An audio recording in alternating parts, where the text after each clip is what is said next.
I'm a single dad, name's Travis, and this happened about a year ago when my daughter Lily had just turned 7. I was working night shifts at a local distribution center in Ohio, usually clocking in around 6 p.m. and getting out by 2 a.m. That weekend, like most, I dropped Lily off at her mom's place Friday evening. We're on decent terms, her mom and we have a routine that works. After dropping her off, I came home to an unusually quiet house. No cartoons echoing down the hallway. No Barbie shoes waiting to murder my feet in the dark. Just silence. It was nice, but a little eerie too. I took a hot shower to wash the warehouse grime off me, threw on some sweatpants, and heated up leftover chili from the night before. The plan was to watch a bit of TV on the couch and knock out early.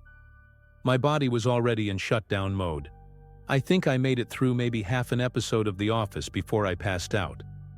I remember the TV light flickering in the room and the bowl of chili still half full on the coffee table. That kind of sleep, where you're dead to the world, is rare when you're a parent, but I was out cold, at least for a while. I don't know what time it was when I woke up, but the TV had gone black and quiet, and the room had that weird, heavy stillness like the air itself was holding its breath. I was lying on my side, the blanket twisted around my legs when I heard it. Just a single creak, the distinct groan of the hallway floorboard right outside Lily's room. If you live in an old house, you learn your home's sounds like you learn a person's voice.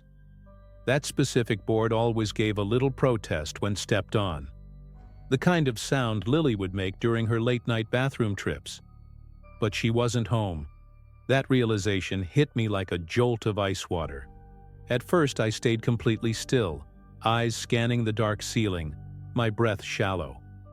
I told myself it could be the house settling, or maybe the heater kicking in, shifting the wood. But deep down, I knew better.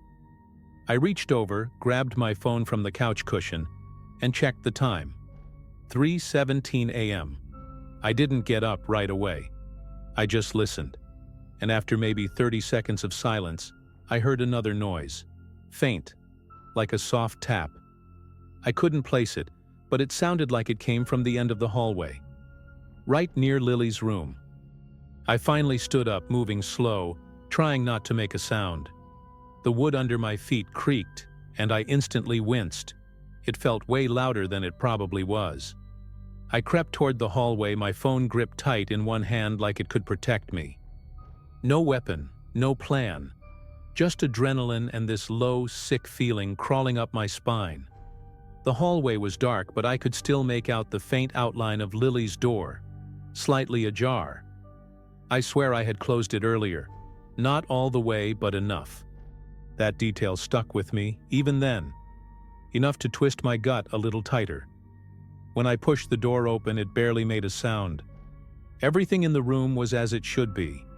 Her pink comforter neatly made, stuffed animals piled in the corner, her nightlight shaped like a moon still glowing faintly. But then my eyes landed on the closet door. It was open about a foot. Not wide, just enough to notice. Enough to be wrong. I stared at it, frozen, trying to convince myself that maybe it hadn't latched earlier. Maybe I'd left it like that last time I was in there. But again, I knew better. That closet was Lily's monster zone. She never let me leave it even slightly open when she slept there. I whispered out loud something dumb like, "Hello?" and instantly hated myself for it. But nothing answered. The silence in that room was so thick it felt like it was pressing against my skin. My heartbeat was loud in my ears, drowning out everything else. I stepped closer, slow, each footstep sounding impossibly loud against the hardwood. My hand reached for the closet knob and I hesitated. That primal part of me, the part that every parent has, that knows when something isn't right, was screaming. But I still opened the door. What I saw didn't register right away. I didn't process it like a full image. It was more like fragments. White eyes, a greasy forehead, a flash of silver. A man, squatting low, eyes wide, his chest barely rising with each shallow breath. In his hand was one of my kitchen knives, one of mine. My body went completely still, like every signal from my brain just stopped. He didn't move. He didn't speak. He just watched me, like he was waiting to see what I'd do next. I didn't scream. I didn't run. I didn't even flinch. I just slowly backed out of the room, never taking my eyes off him. I don't know how, but I managed to pull the door shut, quietly, like I was afraid to startle him, and then I turned and booked it. I sprinted down the hallway, nearly slipping on the hardwood, and ran straight for the front door. No phone, no shoes, nothing. Just raw panic and the sense that if I didn't get out now, I might not get another chance. I ran straight to my neighbor's place, 2 doors down, and started banging like a madman until Rick, an older guy I barely knew, opened up in his pajamas, eyes wide as hell. I must have looked completely deranged, but all I could say was, "Someone's in my house." Rick called the cops, and I stood there on his porch, trembling, trying to make sense of it all. When the officers arrived, they found the guy still in the closet, still crouched, still holding the knife. He didn't resist, didn't speak. Nothing. They said he looked blank, like he wasn't all there. I heard later that he didn't have ID on him and they couldn't find any trace of forced entry. Every door was locked. Every window was shut from the inside. That part still gets me, because I know I locked everything that night. It's habit. Especially when Lily's not home. I double-check things. I asked the cops over and over how he could have gotten in, but they just shrugged. Maybe he snuck in earlier that week, maybe even while I was at work, and hid until the moment felt right. Maybe he'd been in there while Lily was still in the house last time. That thought alone makes my stomach twist. I kept thinking about all the little noises I'd brushed off in the past. Random creaks, cold spots, things that didn't seem worth worrying about. Until they were. For weeks after that, I couldn't sleep in my own house. I stayed with friends. Got the locks changed, installed cameras, motion lights, the whole deal. But it didn't fix the way I felt. It wasn't just fear, it was violation. Knowing someone had watched me, waited for me to fall asleep. Maybe waited for Lily too. That kind of paranoia doesn't go away easy. Eventually, the man was transferred to a psychiatric facility. I was told he hadn't spoken a word since his arrest. Not one. I never got a reason. No explanation. Just a blank face in my daughter's closet holding one of my knives. It's been over a year now. Lily still doesn't know. I couldn't bring myself to tell her. What would I even say? I replaced her closet door with one that locks from the outside now, just in case. It probably sounds crazy, but even now, sometimes I'll wake up in the middle of the night and just know something feels off. I'll check every room, every corner, and every time I open that new closet door, I hold my breath.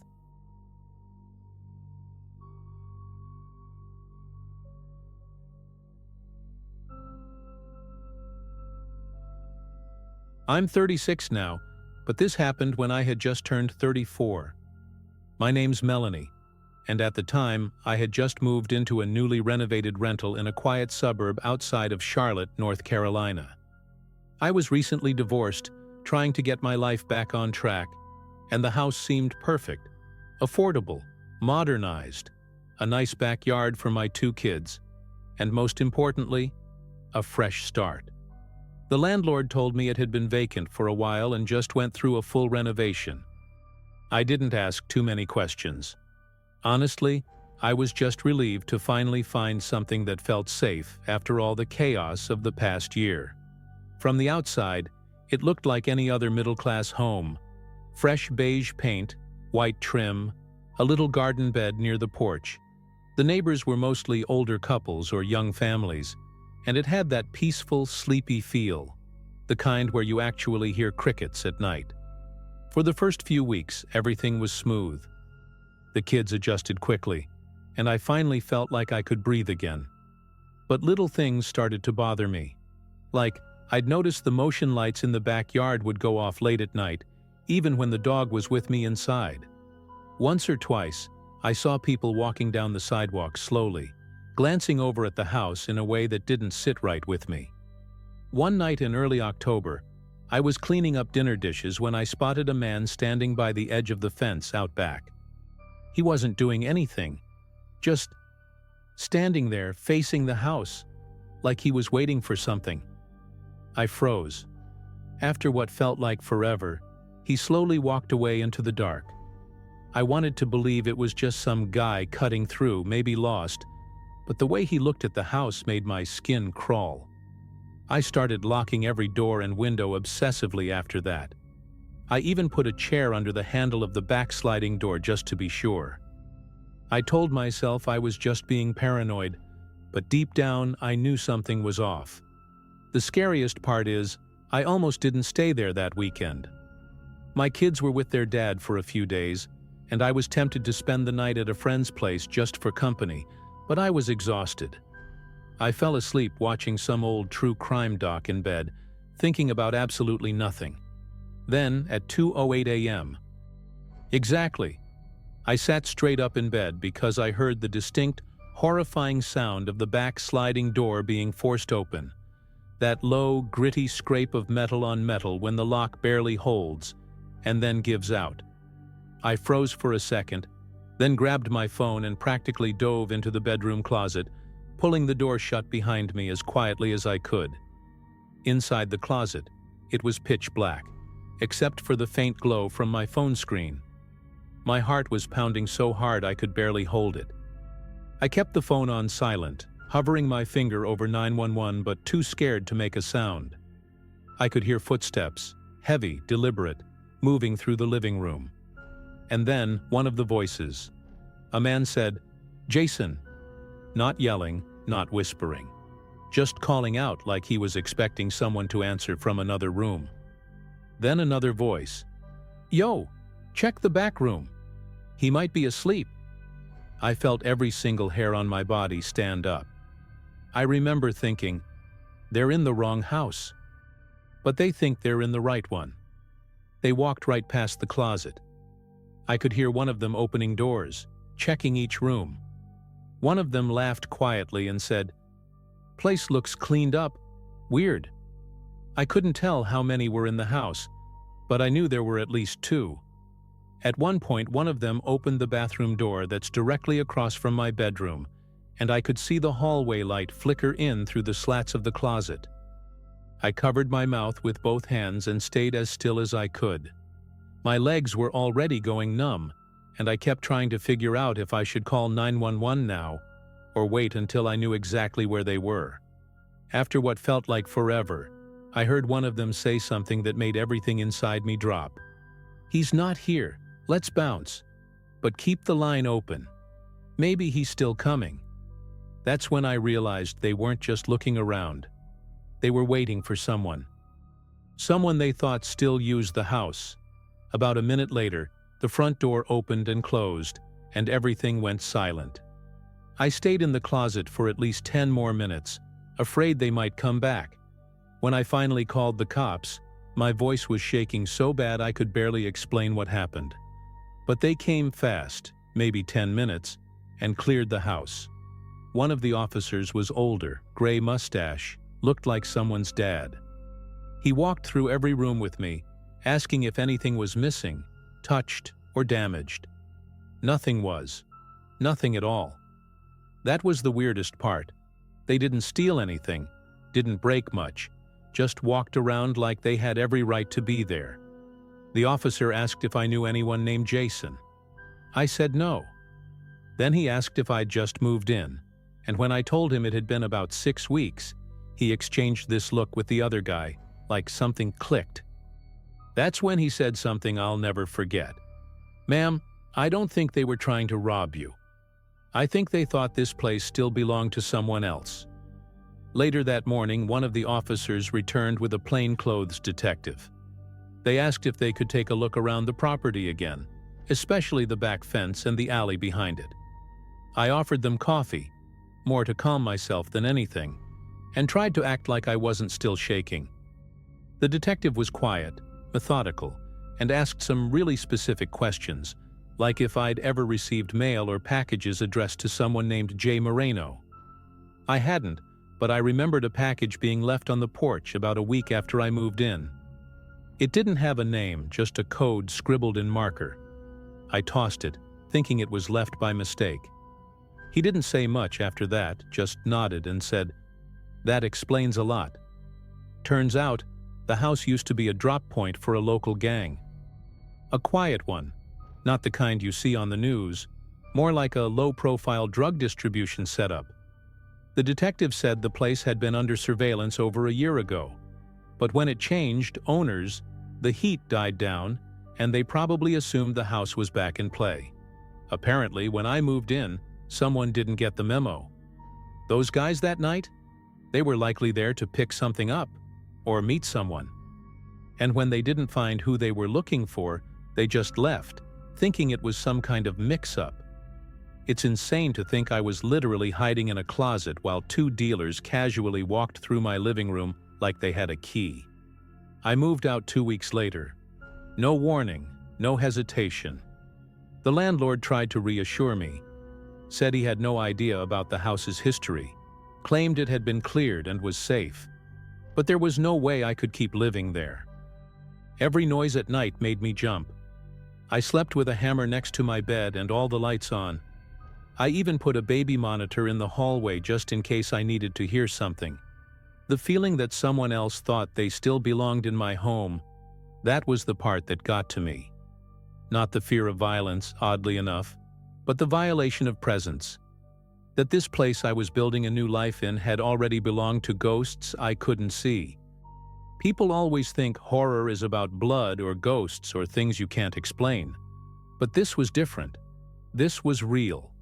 It was the kind of fear that sinks into your bones. The kind that comes when you realize the world is operating on layers you don't even know exist. I tell people about it sometimes, and they always say the same thing. That could have gone so much worse.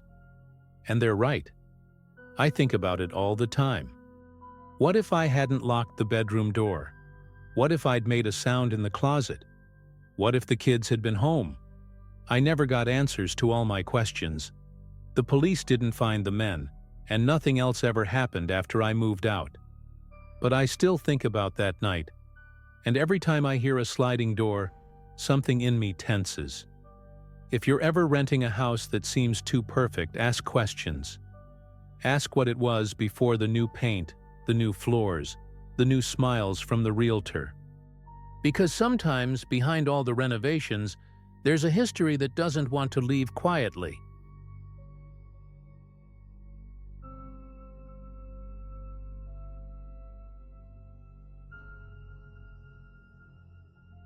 I'm a 41-year-old guy living alone in a quiet, single-level house just outside of Wichita, Kansas.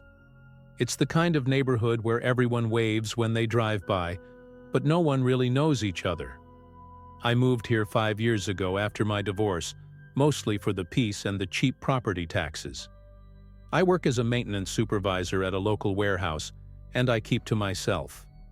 My evenings usually involve reheated leftovers and reruns of forensic files. Nothing exciting, just the kind of routine that makes you feel like you're invisible, in a good way. A couple months ago, someone broke into a house 2 streets over. The owners weren't home, but whoever did it managed to bypass their alarm system, and that freaked me out more than I expected. I'd always meant to get a better security setup, but that finally lit the fire under me. So the next Saturday, I drove out to the hardware store to pick up some motion sensors and a camera kit. I must have been standing in the security aisle too long, looking like I had no clue what I was doing, because this guy walked up to me and said, "You're gonna want to avoid that brand unless you like false alarms." He was tall, late 30s maybe, with a baseball cap, square jaw, and the kind of calm voice that makes you instinctively trust someone. We talked for about 10 minutes. His name was Darren, or at least that's what he said. Claimed he used to install security systems before switching to carpentry work. He rattled off a few brands, gave me pointers about camera placement, even told me how I could save money by hardwiring it myself instead of hiring someone. I joked about being useless with wires, and that's when he offered to help. Said he could swing by one day and walk me through the install for just a few bucks. Friend price.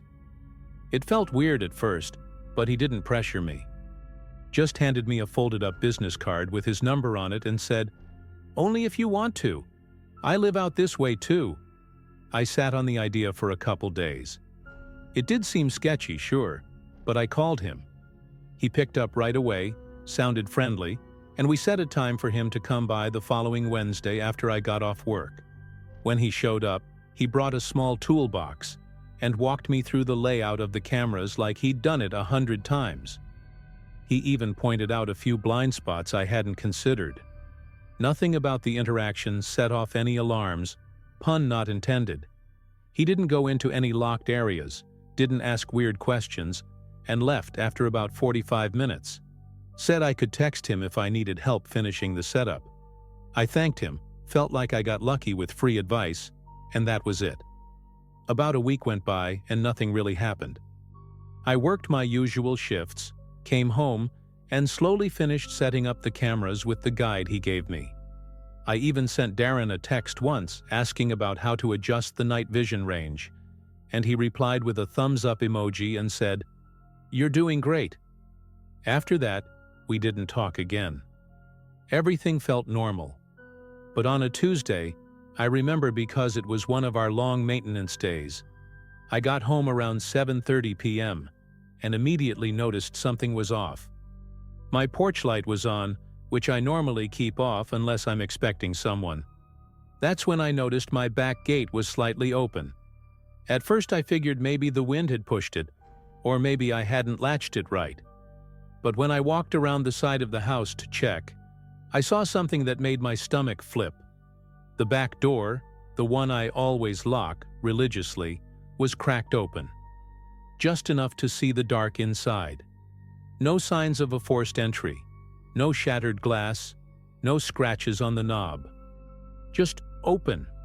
I stood there for a few seconds, trying to convince myself I was being paranoid. Maybe I left it unlocked that morning. But the thing is, I never use that door. I always go in through the garage. That's when my gut started screaming that something wasn't right.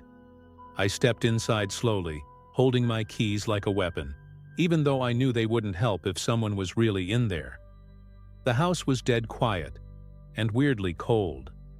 I took maybe 5 steps toward the hallway and then, bam, someone grabbed me from behind. I didn't even have time to turn around. I felt a hard jolt in my back like a punch mixed with static. My whole body seized up and I dropped to the floor like a rag doll. I caught a glimpse of him as I hit the ground. Black hoodie, gloves, same build, and even in that brief second, I knew it was Darren. There was this glint in his eye, not rage, not panic, focus. Like he'd done this before. He didn't say a word, just dragged me by my arms down the hallway like I weighed nothing and shoved me into the hallway closet. I was still dazed, but not unconscious. My wrists were tied with something rough, maybe zip ties or cord, I couldn't tell. I tried to yell, but he slammed the door shut before I could get out a full sound. I could hear him moving around outside, drawers opening, something tapping on my laptop keys. That was when it really sank in. He hadn't come to rob me. He came for something specific. My heart was pounding so loud it felt like it was echoing in the closet walls. The air smelled like old paint and dust, and I realized I hadn't been in that closet in months. I couldn't see anything in there. No sliver of light, just pitch black. I kept trying to wiggle my arms, pulling at whatever was tying my wrists, but it only cut deeper into my skin. I remember thinking, is this how I die? In my own damn closet? I started kicking at the walls, not even sure what I was aiming for. Sheetrock cracked under my heel. That gave me an idea. I shifted to my side and started hammering my heel against the wall behind me, over and over until I felt a break give way. I didn't know exactly what was on the other side, but I prayed it was the garage. After what felt like forever, maybe 10, 15 solid kicks, I broke through. The hole wasn't big, just enough to squeeze one arm through. I pushed and scraped until I felt cold concrete. That was it, the garage floor. I started crawling through, tearing my shirt and skin in the process, but I didn't care. The moment I got my legs through, I scrambled toward my tool cabinet. My hands were still bound, but I managed to knock over a box of sockets, and one of them rolled under my knee. I pressed my wrists against the corner of a metal drawer until the cord snapped. My hands were bleeding and shaking, but I was free. I grabbed the first thing I could, an old tire iron, and crept toward the door that leads back into the house. I couldn't hear him anymore, which somehow made it worse. I pushed the door open quietly, heart thudding, trying not to breathe too loud. The living room was empty, but the laptop was still open on the coffee table. He was gone. Back door wide open again. Just like that. I checked the cameras, but of course, they were all disabled. I called the cops, and to their credit, they arrived fast, took fingerprints, asked questions, even took the laptop to analyze, but they never found him. Not even a trace. To this day, I don't know if Darren was his real name.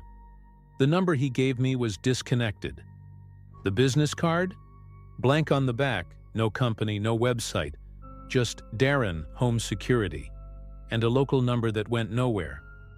I changed all my passwords, upgraded to a system that alerts my phone instantly, and installed reinforced locks. But even now I sleep with one eye open. Because here's the worst part. He didn't take anything. Not my wallet, not my laptop, not even my watch on the nightstand. That night wasn't about theft. It was about access.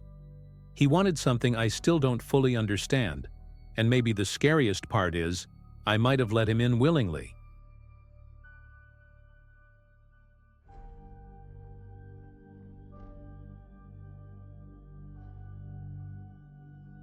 I had just turned 34 when I finally signed the lease on a small rental home in Oregon.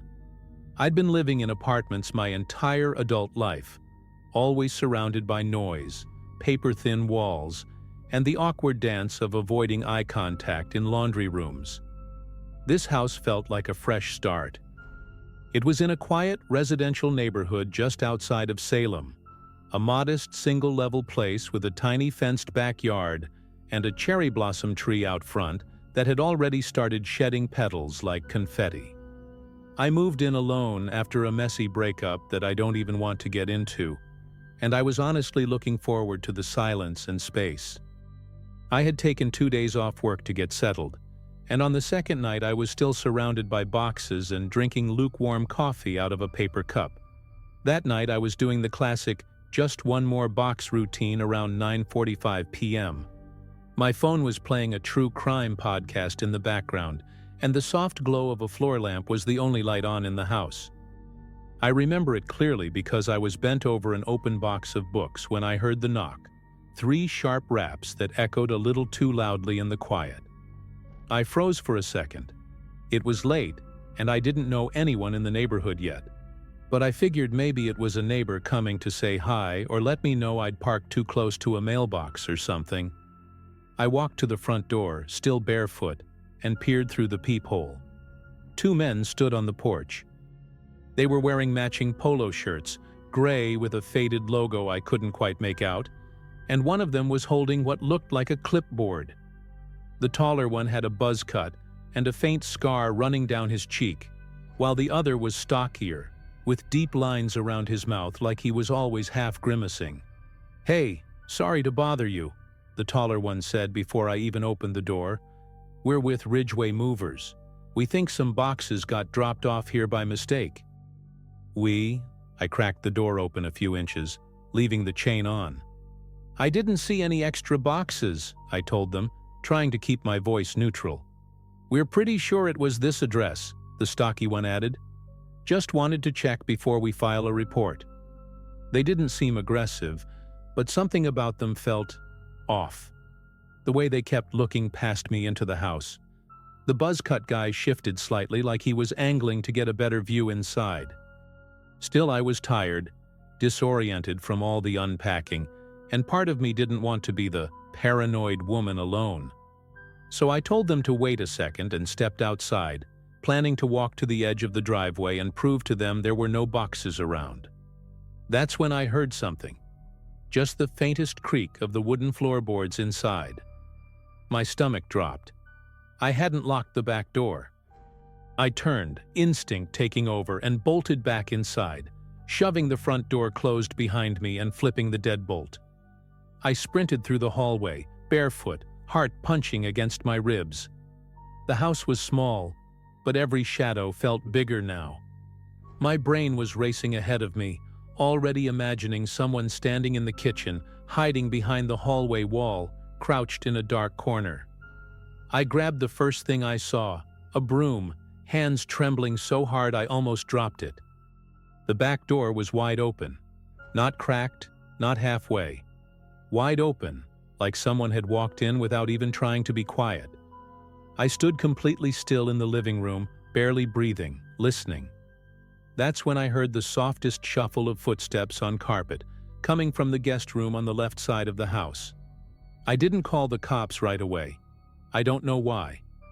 Maybe it was denial. Maybe it was the part of me still trying to rationalize things, thinking, what if I forgot to close the door? What if I'm just tired and paranoid? But deep down, I knew. I crept toward the guest room with the broom raised, my whole body stiff. I pushed the door open slowly with my foot, and it was empty. Nothing. Not even a curtain swaying or a box knocked over. But the window was open about 5 inches, just enough for someone to slip out. I rushed over and slammed it shut. Then I finally grabbed my phone and called 911, hands still shaking like I'd had 6 shots of espresso. While I was on the phone with the dispatcher, I heard pounding on the front door again. This time it was hard. Not the fake polite knock from earlier. Just full-on bang, bang, bang, like they wanted to break it down. I screamed into the phone, telling the dispatcher they were trying to get in, and she told me to lock myself somewhere safe. I ran into the bathroom and locked the door, curling up by the tub like I was bracing for a tornado. I could hear footsteps outside the bathroom, and then, nothing. Total silence. For at least 10 minutes, I didn't hear a single sound. It was worse than the noise. It felt like they were listening too, trying to figure out where I was. The police showed up about 15 minutes later, though it felt like an hour. I didn't leave the bathroom until I heard one of the officers shouting inside the house. When I opened the door, I saw 2 cops moving through the hallway, guns drawn, and another outside with a flashlight sweeping across the yard. They didn't find anyone in the house. No sign of forced entry either, which made my stomach twist even more. Whoever came in didn't need to break anything. They just walked right in, like it was planned. Like they knew I'd be distracted. After everything calmed down, I gave my statement to the officers. One of them, Officer Reynolds, looked like he was trying not to alarm me when he asked, "Did you just move in this week?" I nodded, and he exchanged a quick glance with his partner before pulling out a small notebook. "We've had a few reports in the past couple months," he said carefully. "Single women recently moved in. Similar setup.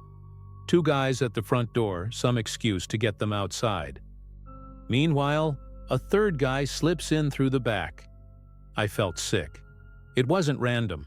They had been watching me, maybe even since the moving truck arrived the day before. Maybe longer.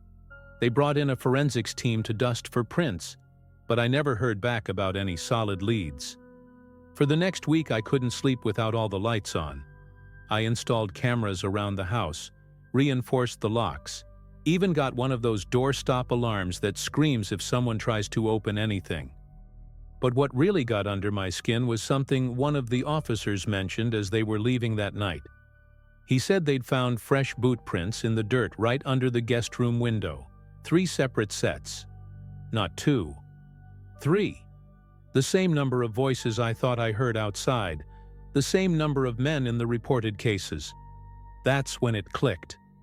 I never saw the third man. He had already been inside when they knocked. The day after, I walked around the neighborhood with this new layer of awareness. I noticed things I hadn't before, like the blue pickup truck that hadn't moved in 2 days, or the man 2 houses down who seemed to always be outside pretending to trim the same hedge. I didn't know if it was paranoia or clarity. Either way, I broke the lease a week later. Packed everything, hired a legitimate company with background checks and online reviews, and moved to a gated apartment complex with 24/7 security. I didn't even care that it was overpriced or that I had to climb 2 flights of stairs to get to my unit. It's been about 9 months now, and nothing like that has happened again. But I still double-check every lock every night. I still flinch when someone knocks unexpectedly. And I haven't answered the door without checking the cameras first, not once. I never found out who those men were, or how many times they had driven by before picking me. The police told me later that I wasn't the only one. It had happened to 2 other women in the area, both single, both new to the neighborhood. But I was the only one who made it back inside before things escalated. That part haunts me the most. How close I came to never closing that door.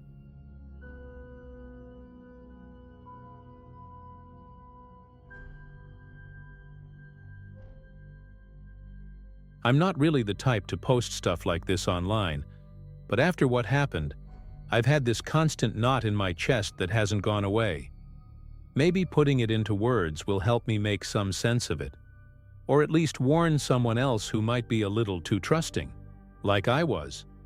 For context, I'm 38, live alone in Denver and work remotely for a software company. My house is one of those older brick homes from the 1940s, 2 stories, with a finished basement that I barely use aside from storage. About 2 months ago, I decided to list the basement for rent on a roommate app, thinking it'd be a good way to make some extra money and have some company around.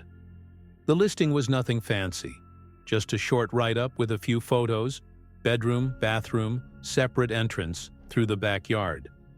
I included a picture of the basement door and, stupidly, didn't think twice about leaving the lockbox visible in the frame.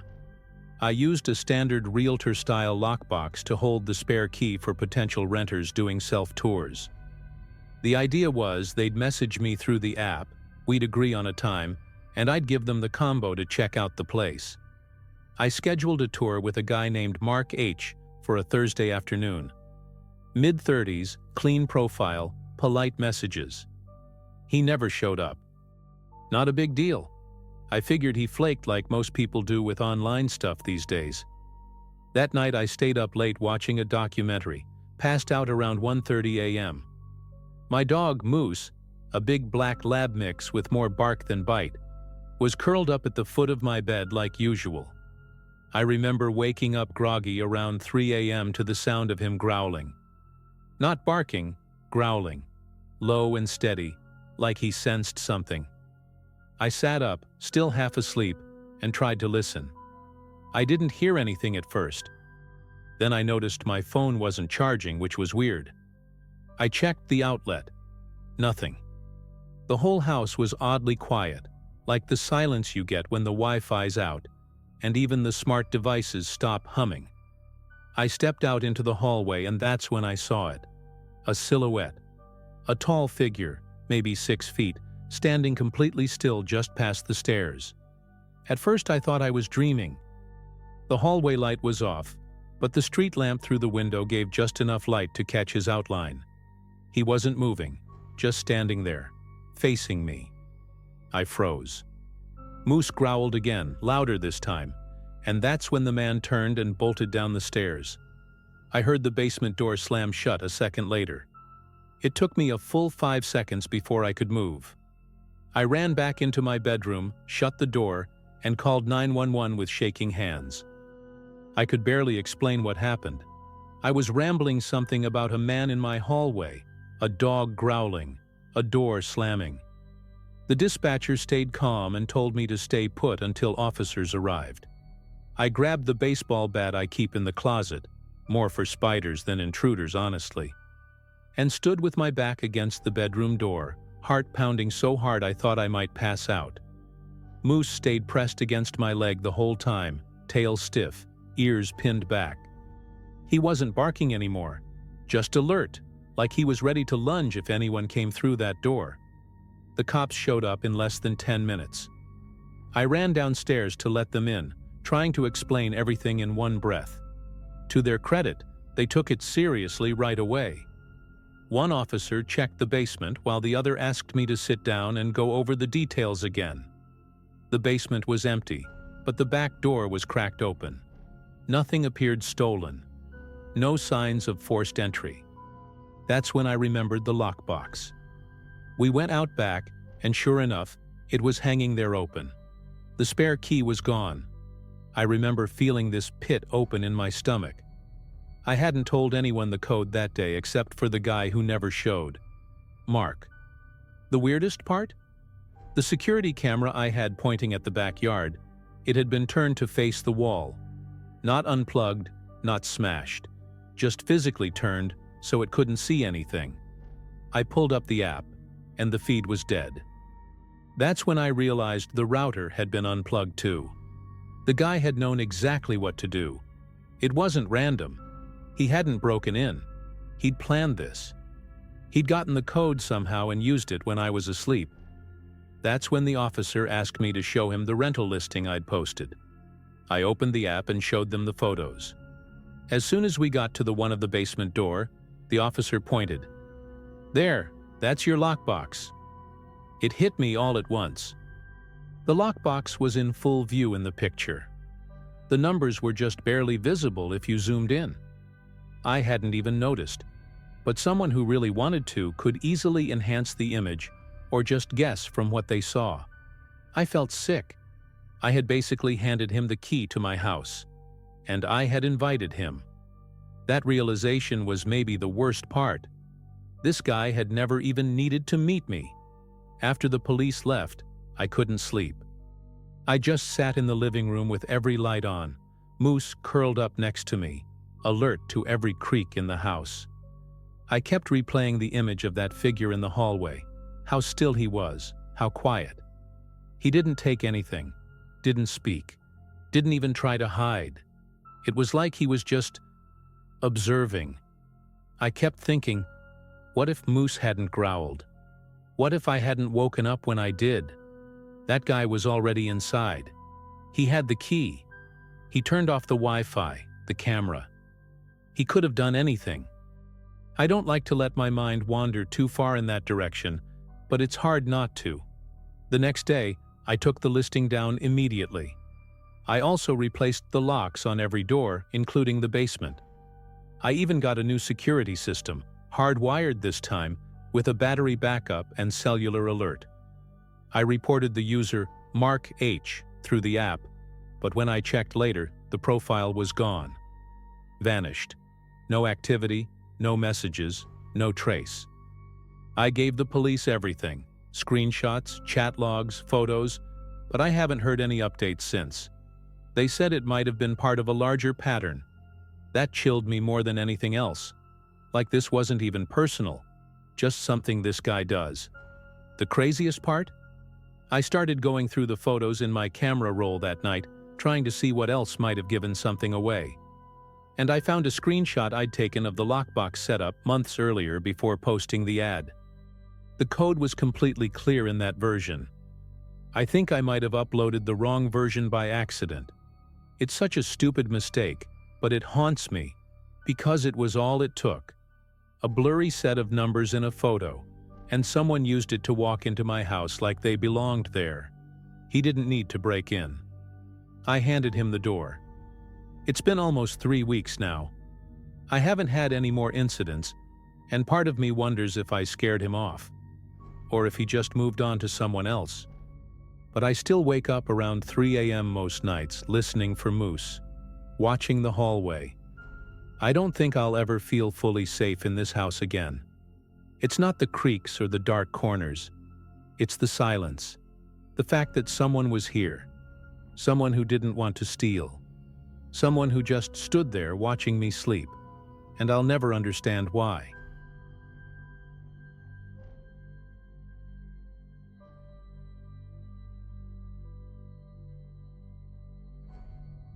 I'm not usually the type to share stuff like this online, but what happened to me last fall still keeps me up some nights, and I need to get it off my chest. My name's Valerie, I'm 31, and I work as a real estate stager and agent out of Boise, Idaho. Most of my job involves making empty houses look lived-in enough to sell. Since I cover a lot of properties on weekends, sometimes I crash overnight at the ones that are fully vacant. Saves time, and honestly, it used to feel kind of peaceful.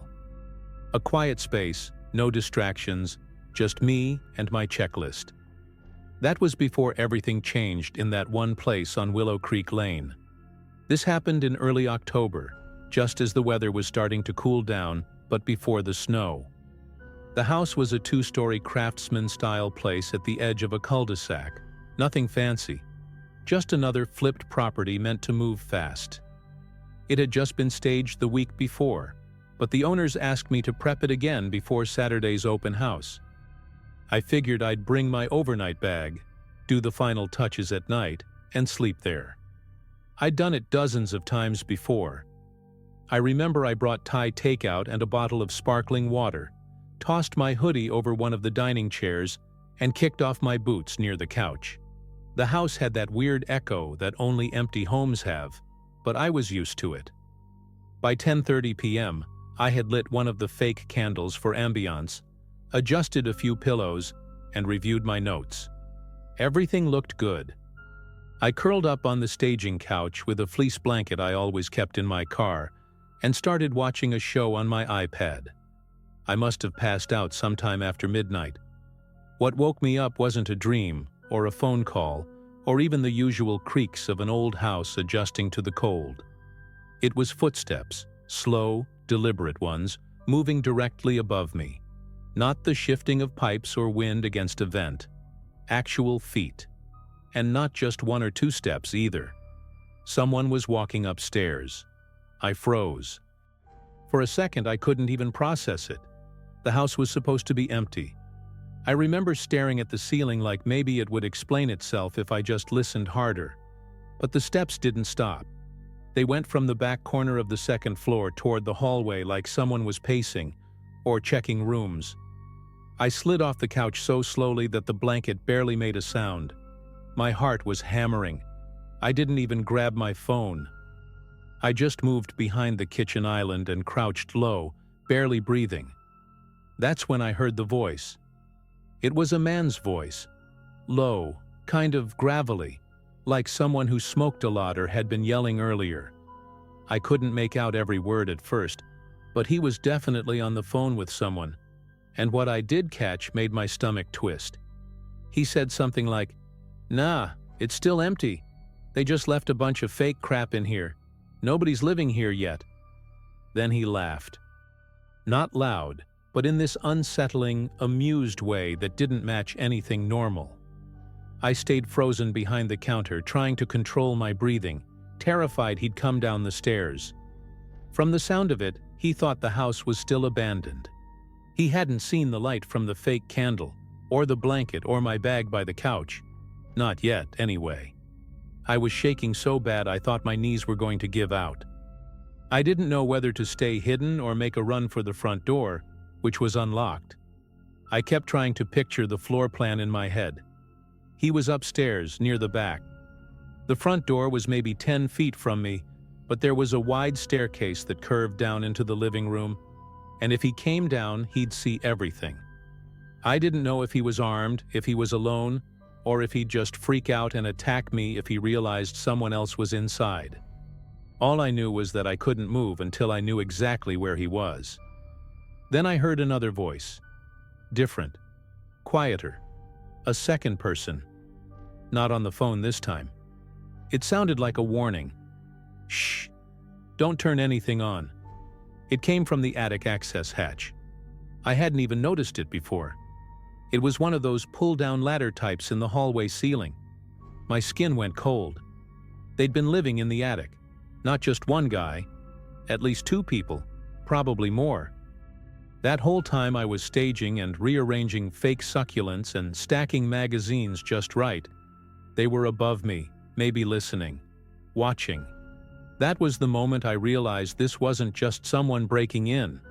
These people had never left. I stayed curled behind the kitchen island for what felt like forever. At one point I heard footsteps again, descending this time, but only halfway. Then the guy with the gravelly voice muttered something like, "I think someone's been here." I swear my heart actually stopped. I was sure I'd left some sign, maybe my charger plugged into the wall, or the leftover food in the trash.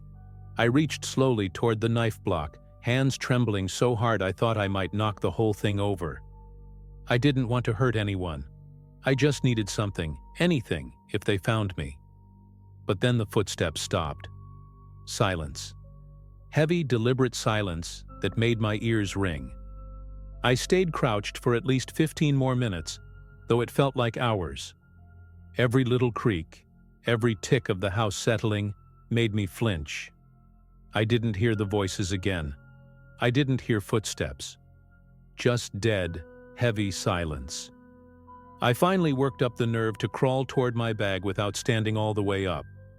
I had left my phone in the side pocket, and by some miracle it still had battery.